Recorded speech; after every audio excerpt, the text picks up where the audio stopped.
নমস্কার, দিনবার্তায় আপনাদের স্বাগত। এই মুহূর্তে বিশেষ নিবেদন নিয়ে আমি জয়দীপ। এখনকার বিস্তারিত। ওনার বিরুদ্ধে উত্থাপিত অভিযোগ সরাসরি নস্যাৎ করে দেন দক্ষিণ করিমের সমষ্টির ভারতীয় জাতীয় কংগ্রেস প্রার্থী আমিনুর রশিদ চৌধুরী।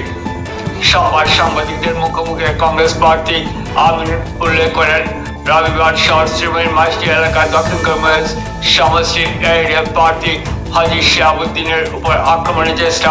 পরবর্তী ইউনিয়ন প্রার্থী সাংবাদিকদের সামনে অভিযোগ উত্থাপন করেন যে দক্ষিণ করিমের সমষ্টির কংগ্রেস প্রার্থী আমিনুর রশিদ চৌধুরী গুন্ডা বাহিনী ওনাকে আক্রমণের চেষ্টা চালান। এই পরিপ্রেক্ষিতে সংবাদ কংগ্রেস প্রার্থীর প্রতিক্রিয়া নিতে ওনার বাসভবনে গেলে কংগ্রেস প্রার্থী আমিনুল বলেন, ইউনিয়ন প্রার্থী আমিনের উপর আক্রমণ কে বা কার করেছে এ ব্যাপারে বিন্দু বিশ্বকে জানেন না তিনি। ইউনিয়ন প্রার্থী যেভাবে কংগ্রেস প্রার্থীর উপর সরাসরি অভিযোগ করছেন তাতে ওনার ভাবমূর্তি নষ্ট করা ছাড়া আর কিছু করছেন না। যেহেতু সমষ্টিতে ওনার ভালো অবস্থান রয়েছে তাই বিরোধীরা ওনার বিরুদ্ধে অযথা দুর্নাম রটাচ্ছেন বলে উল্লেখ করেন কংগ্রেস প্রার্থী আমিনুর রশিদ চৌধুরী।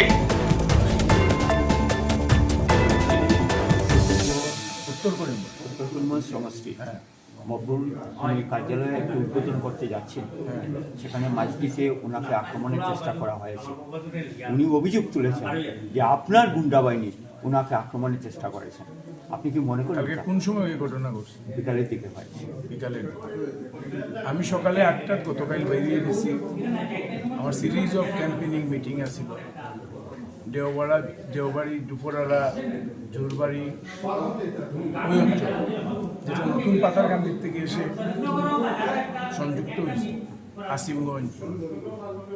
আর রাত্রে আমি 2:30-3টার সময় ঘরে ঢুকছি।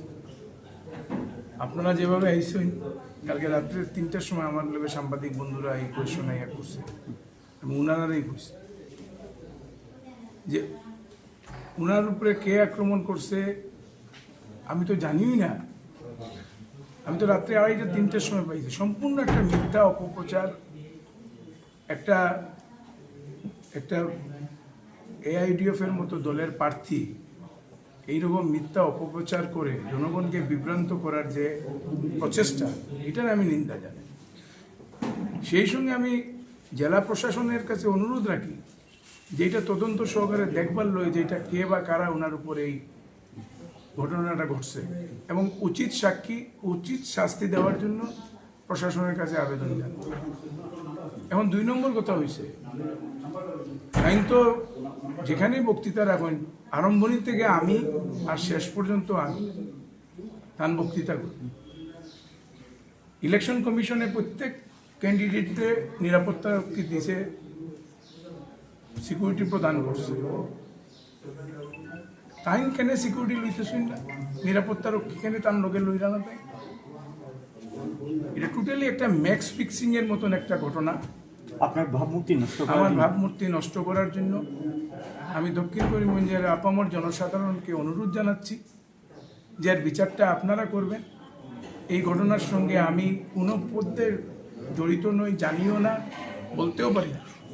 আমি গতকাল রাত্রে 3টার সময় এই ঘটনা আমার নলেজে আসছে। আর উনার সঙ্গে এইসব করার কি মানে আছে?